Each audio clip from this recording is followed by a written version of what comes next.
Civil services పరీక్షల్లో అఖిల భారత స్థాయిలో తెలుగు తేజం రోనంకి గోపాలకృష్ణ 3వ ర్యాంకు సాధించి తెలుగు ప్రజలు గర్వపడేలా చేశాడు. ఆయన గత 11 సంవత్సరాల నుంచి సివిల్ సాధించడమే లక్ష్యంగా ప్రిపేర్ అవుతున్నట్టు చెప్తున్నారు. ప్రస్తుతం గోపాలకృష్ణ మన దగ్గర ఉన్నారు.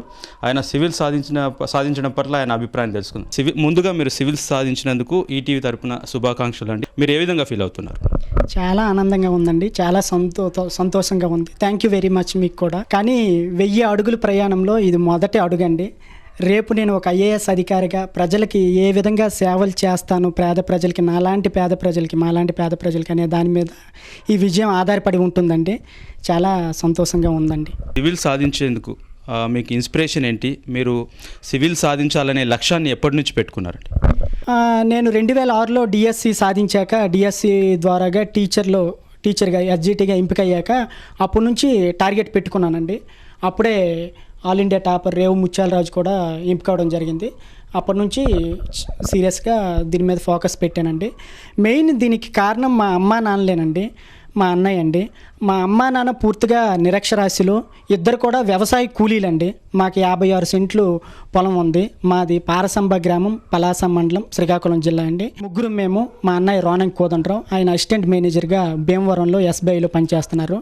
మా చెల్లి రోనంకి ఓర్వసి, ఆమె డిగ్రీ చేసింది, ప్రస్తుతం గృహిణిగా ఉంది. అయితే వీళ్ళు మా నాన్న ఇప్పుడు కూడా ఒకటే చెప్పేవాళ్ళు, ఆ వ్యవసాయ ఫీల్డ్ దగ్గరికి, ఆ వ్యవసాయ పొలం దగ్గర తీసుకొని వెళ్ళి, నేను ఇంత కష్టపడి పండించాను, ఇంత పంట వచ్చింది, ఎక్సలెంట్గా పండించాను, నువ్వు కూడా నీ చదువులో ఇంత కష్టపడు, పట్టుదలతో కష్టపడు, డెఫినెట్లీ ఏదైనా సాధిస్తావు అనేది చెప్పారు. నేను పెద్దగా ఏవో మీకు కార్పొరేట్ స్కూల్లో ఎక్కడో నేను చదివించలేను, కానీ ప్రభుత్వ స్కూల్లోనే ఎటువంటి అంతరాయం లేకుండా చదివించగలను, అదొక్కటి నేను చేయగలను అని చెప్పేవాళ్ళు. మా నాన్న నాకు స్ఫూర్తివంతం. ఇంటర్మీడియట్ వరకు మాకు కరెంట్ లేదండి. చిన్న పూరి గుడిసెలో ఉండేవాళ్ళము. చిన్న అరికిల్లాంతలు పెట్టుకుని చదువుకునేవాళ్ళం. అప్పుడు బోర్డు లేకపోతే మా అన్నయ్య నాకు గోడ మీద మసిబొగ్గులతో లెక్కలు చెప్పేవాడండి. ఒక గురువు, ఒక ఫ్రెండ్, ఒక స్నేహితుడు, అన్ని రకాలుగా ప్రతి క్షణం ఎన్ని వైఫల్యాలు వెళ్ళిపోయినా నేనున్నాను, నువ్వు వెళ్ళు, గో హెడ్ అనేసి అన్నాడండి. ఒక రకంగా ఆయన నా చేత చేయించారండి. విద్యాభ్యాసం ఎక్కడెక్కడ చేశారు? నేను 1వ తరగతి నుంచి 5వ తరగతి వరకు మా ఊరు పారసంబ మండల పరిషత్ ప్రాథమిక పాఠశాలలో చదువుకున్నానండి. 6 నుంచి 10 తరగతుల వరకు 4 కిలోమీటర్ల దూరంలో బ్రాహ్మణతర్ల జడ్పీ జిల్లా పరిషత్ ఉన్నత పాఠశాల బ్రాహ్మణతర్లలో చదువుకున్నాను. తర్వాత ఇంటర్మీడియట్ గవర్నమెంట్ జూనియర్ కళాశాల పలాసలో చదువుకున్నానండి. 10th క్లాస్లో నాకు 80% మార్కులు వచ్చాయండి. ఇంటర్మీడియట్లో నాకు 76% మార్కులు వచ్చాయి. టీటీసీ రాశాను, డైట్ సెట్, వెంటనే ర్యాంక్ కూడా వచ్చిందండి, 799వ ర్యాంకు. నాకు ఆ ర్యాంక్కి పశ్చిమ గోదావరి జిల్లా దోపచర్లలో జిల్లా విద్యా శిక్షణ సంస్థలో సీట్ వచ్చింది. 2004-2006 మధ్యలో నేను టీచర్ ట్రైనింగ్ పొందాను. ఆ తర్వాత నేను డిఎస్సి 2006లో సెకండరీ గ్రేడ్ టీచర్గా సెలెక్ట్ అయ్యానండి. మొదట కవిటి మండలం జడ్పీహెచ్ఎస్ సిలగాంలో నేను సెకండరీ గ్రేడ్ టీచర్గా పనిచేశాను. ఆ తర్వాత గత 7 సంవత్సరాల నుంచి పలాస మండలం ఎంపీపీ స్కూల్ రేగులపాడులో సెకండరీ గ్రేడ్ టీచర్గా పనిచేస్తున్నానండి. 2006-2009 మధ్యలో నేను ఆంధ్ర యూనివర్సిటీలో డిస్టెన్స్ ఎడ్యుకేషన్ ద్వారా డిగ్రీ చేయడం జరిగిందండి. ఆ తర్వాత 2006 నుంచే నేను సివిల్స్ బుక్స్ తెప్పించుకొని నేను ఇంటి దగ్గర ప్రిపరేషన్ చేయడం జరిగింది. ఆ ఇయర్ 2010లో మొదటిసారి ఇక్కడికి హైదరాబాద్ రావడం జరిగిందండి. వేసవి సెలవుల్లోన ఏవో బుక్స్ కొనుక్కుందాం, ఇంటికెళ్ళి చదువుకుందామని. ఇప్పుడే కొంతమంది సివిల్స్ ర్యాంకర్స్తో విన్నాను, వాళ్ళ ఇంటర్వ్యూస్ విన్నాను. తర్వాత చాలామంది కోచింగ్ ఇన్స్టిట్యూట్స్ దగ్గరికి కూడా వెళ్ళానండి. వెళ్ళి నా క్వాలిఫికేషన్ చెప్పాను, నా బ్యాక్గ్రౌండ్ చెప్పాను. అందరు కూడా నన్ను అదోలా చూశారండి. నీ వల్ల కాదు అన్నారు. నువ్వు తెలుగు మీడియంలో, ఇంగ్లీష్ మీడియంలో రాస్తే సివిల్స్ అవుద్ది, తెలుగు మీడియంలో సాధించలేమన్నారు. వెంటనే నేను నా లక్ష్యం కోసం నేను వెనకడుగు వేయలేదు. నా ఆప్షనల్ తెలుగు సాహిత్యం. నేను మొదటిసారిగా 2011లో సివిల్స్ అటెంప్ట్ ఇచ్చానండి. సీసాట్ ఉండడం వల్ల తెలుగు మీడియం అభ్యర్థులకి ఇబ్బంది వల్ల నేను క్వాలిఫై కాలేకపోయాను. తర్వాత 2014-2015లో రాసినప్పటికీ క్వాలిఫై కాలేకపోయాను. ఫైనల్గా 2016లో మెయిన్స్ రాశాను, ఇంటర్వ్యూ కూడా వెళ్ళాను. ఈరోజు మీ ముందు 3వ ర్యాంకర్గా ఉన్నానండి. సివిల్కి సంబంధించి తెలుగు మీడియంలో ఎలా ప్రిపేర్ అయ్యారు? మీకు మెటీరియల్ ఎక్కడి నుంచి వచ్చింది?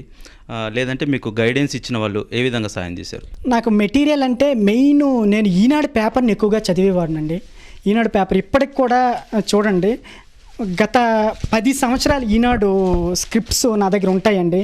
నేను చాలాసార్లు గమనించాను, ఈవెన్ ఆంగ్ల మాధ్యం పేపర్లో కూడా ఇటువంటి ఎనాలిసిస్ కానీ ఇటువంటి ఇన్ఫర్మేషన్ కానీ దొరకలేదండి. నాకు ఎస్పెషల్లీ మీ ఈనాడు ఈటీవీ వాళ్ళకి నేను స్పెషల్లీ కృతజ్ఞతలు తెలుపుకుంటున్నానండి. చాలా రుణపడి ఉంటాను కూడా. నాకు ఈనాడు పేపర్ చదవకపోతే ఆ రోజు గడవదండి. అంతలా ప్రతి అంశాన్ని క్రోడీకరించి చదువుకుంటాను. నిజంగా నా సివిల్స్ ప్రిపరేషన్కి ఈనాడు పేపర్ మాత్రం చాలా బాగా సహాయ సహకారాలు ఇచ్చిందండి. దాంతోపాటుగా హిందూ పేపర్ కూడా చదివేవాడిని. తెలుగులో దాన్ని తర్జుమా చేసుకునేవాడినండి. మొదట్లో కష్టం అనిపించింది, కానీ తర్వాత చాలా ఈజీ అయిపోయిందండి. ఆ తర్వాత నేను కోచింగ్ ఎక్కడా తీసుకోలేదండి.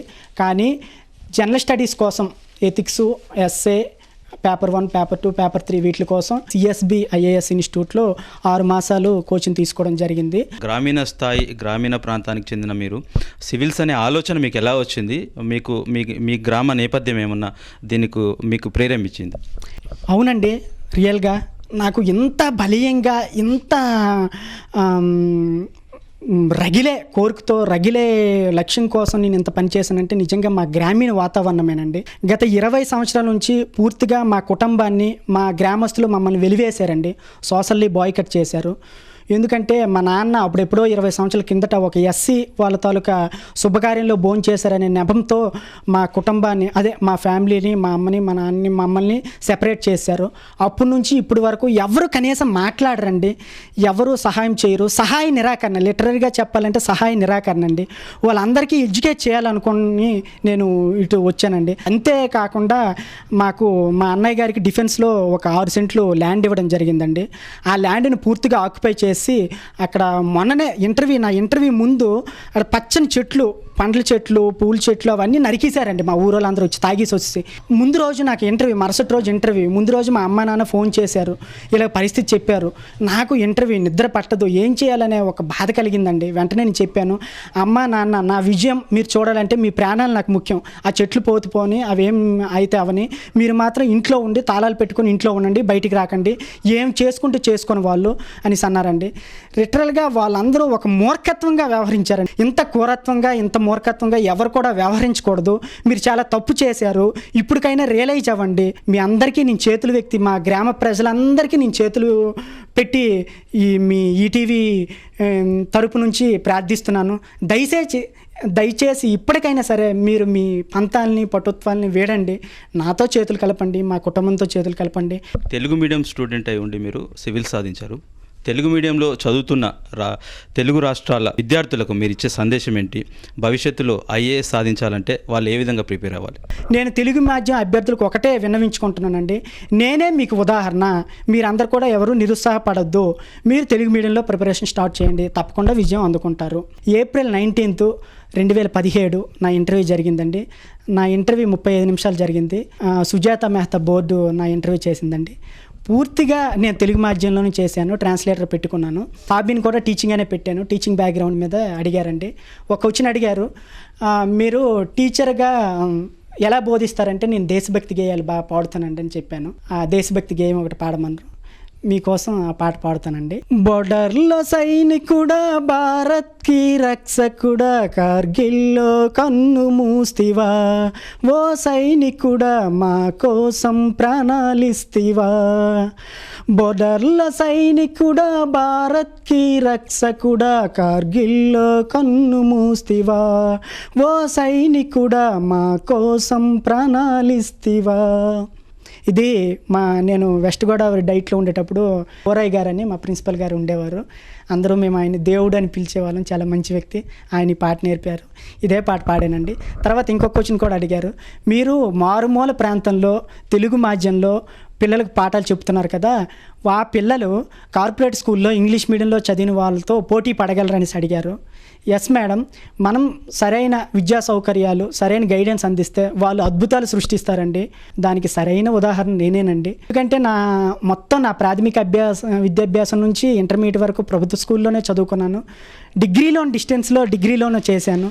కానీ ఈరోజు మీ ముందున్నానండి అని చెప్పాను. చివరిగా మేడం గారు, సుజాత మెహతా మేడం గారు లేచి నిల్చొని నమస్కారం పెట్టారండి. అప్పుడే అనుకున్నాను మంచి ర్యాంక్ వస్తుందండి. ఈరోజు 3వ ర్యాంక్ వచ్చింది. చాలా హ్యాపీగా ఉందండి. ఓకే అండి. థ్యాంక్ యూ మీకు అండి. ధన్యవాదాలు. ఈనాడుకి ప్రత్యేకంగా థ్యాంక్ యూ అండి. ఈనాడు పేపర్ అన్నా ఈనాడన్నా నాకు చాలా మంచి అభిప్రాయము. నాకు నా ప్రిపరేషన్, నా 11 ఏళ్ళ ప్రిపరేషన్లో చాలా సహాయ సహకారాలు ఈనాడు పత్రిక అందించిందండి. స్పెషల్గా థ్యాంక్స్ చెప్పుకుంటాను. నమస్తే అండి. నమస్కారం అండి.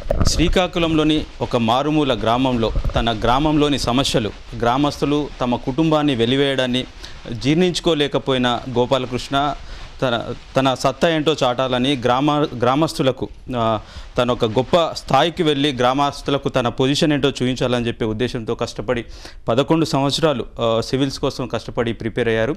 అయితే తెలుగు మీడియం అయినా ఏమాత్రం వెనుకంజ వేయకుండా, అధైర్యపడకుండా, మొక్కవని ఆత్మవిశ్వాసంతో పట్టుదల ఉంటే ఏదైనా సాధించవచ్చని నిరూపించారు గోపాలకృష్ణ. Over to studio.